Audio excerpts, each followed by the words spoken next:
देखिए एक्सप्लेनेशन तो अब कई तरह के हैं। सीएम कह रहे हैं कि इस तरह से उप मुख्यमंत्री का अपमान बर्दाश्त नहीं किया जा सकता, गद्दार जैसे शब्द पर उनको कड़ी आपत्ति है। और भी जो शिवसेना एकनाथ शिंदे गुट के लोग हैं वो तमाम तरह की बातें कर रहे हैं। उनका ये कहना है कि इस देश में ये सब कुछ बर्दाश्त नहीं किया जाएगा। लेकिन एक इंटरेस्टिंग बात जो आपकी पार्टी को लेकर वो कह रहे हैं कि संजय राउत से पैसा मिलता है इनको, कुणाल कामरा फंडेड हैं आप लोगों की तरफ से इस तरह की बातें करने के लिए, इस तरह का कंटेंट क्रिएट करने के लिए, ऐसा है क्या?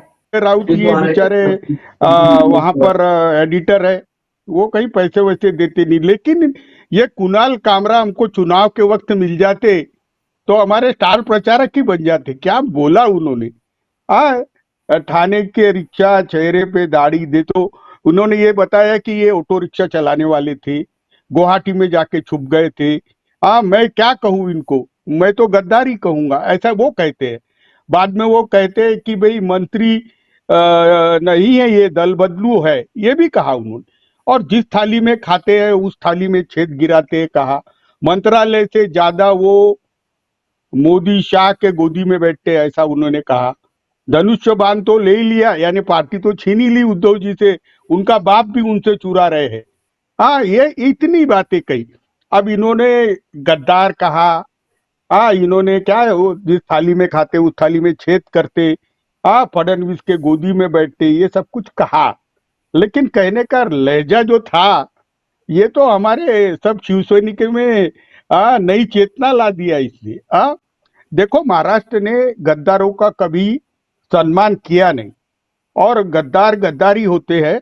और एकनाथ शिंदे इतिहास नहीं बदल सकते, क्योंकि एकनाथ शिंदे ने उद्धव ठाकरे की जो पार्टी है उसको तोड़ा है। मैं इस पर असीम त्रिवेदी जी से भी रिएक्शन लूंगी, लेकिन आलोक वत्स जी भी आ गए हैं। आलोक वत्स जी, मुझे ये बताइए, अभी देखिए कुणाल कामरा पर एफआईआर भी हो गई है, उनको लेकर सभी तरह से बयान भी आ रहे हैं, लेकिन अभी इसी पैनल पर बैठे बैठे किशोर तिवारी जी ने भी गद्दार शब्द का प्रयोग किया है, तो अब इन पर भी एफआईआर होगी क्या? उन पर भी एक्शन लेंगे? मीनाक्षी जी, आजकल इस तरीके के मामले बहुत सेंसिटिव बना दिए जाते हैं। एक बोलने की आजादी तो लोगों में पहले से है, फ्रीडम टू स्पीच तो हमारा कॉन्स्टिट्यूशनल गारंटेड एक चीज है। लेकिन हाँ, बिलो द बेल्ट नहीं जाना चाहिए लोगों को।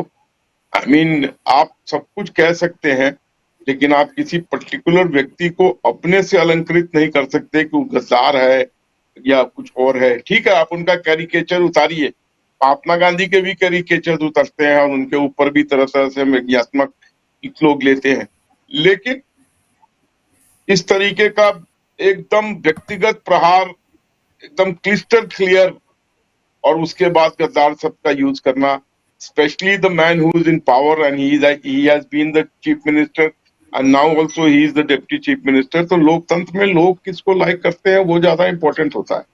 तो he has been elected by the people of Maharashtra, तो मुझे नहीं समझ में आता कि उनके प्रति इस तरीके का। अच्छा हाँ, दूसरी चीज एक और भी है कि lot of people like this, they are financed also to do all this type of mimicry.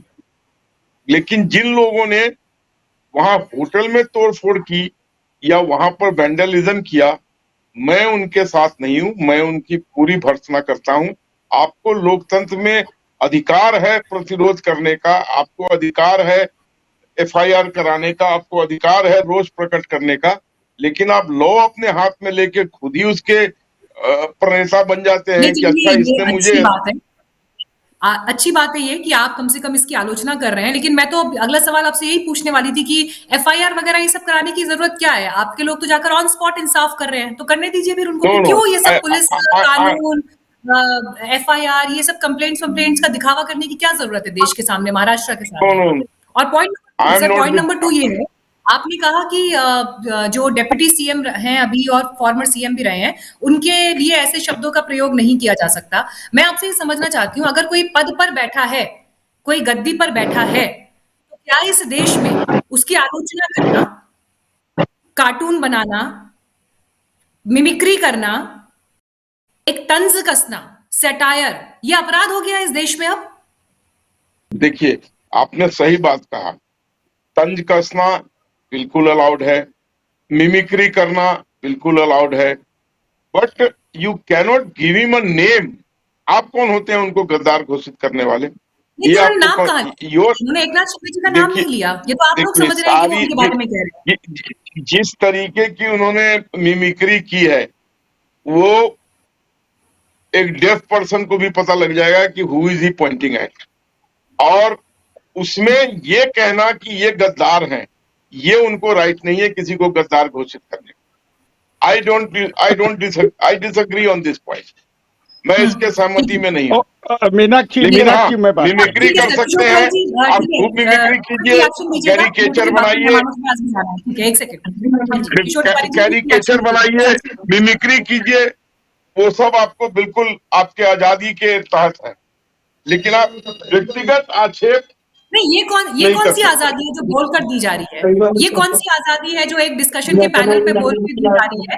लेकिन संविधान जो आजादी दे रहा है उसको आप इंप्लीमेंट नहीं कर पा रहे, ये सवाल है। असीम त्रिवेदी, मैं आपसे इस पर अब टिप्पणी चाहूंगी। एक 45 सेकेंड मिनट की मीनाक्षी जी, मीडियम सर, एक सेकेंड सर मीनाक्षी एक जी, करके सब लोग आई बोल रहे हैं इस जस्ट बार, नीड सब लोग बोल रहे हैं। 2 सेकेंड्स, गिव मी 2 सेकेंड्स। मैं ओके, आपसे ये पूछता हूं कि मुझे ये लिबर्टी है कि मैं अपने टांग फैला सकूं, लेकिन क्या मैं अपना टांग फैला के किसी के नाक पर रख सकता हूं? My liberty ends where the other person liberty starts. तो आप कौन होते हैं ये गद्दार कहने वाले? आप कीजिए कैरिकेचर जितना करना है, लेकिन आप नोमेनक्लेचर नहीं कर सकते। आप व्यक्तिगत आक्षेप नहीं लगा सकते और उनके ऊपर आप एक तरीके का अपना इस तरीके का ठीक बयान है। नहीं दे सकते।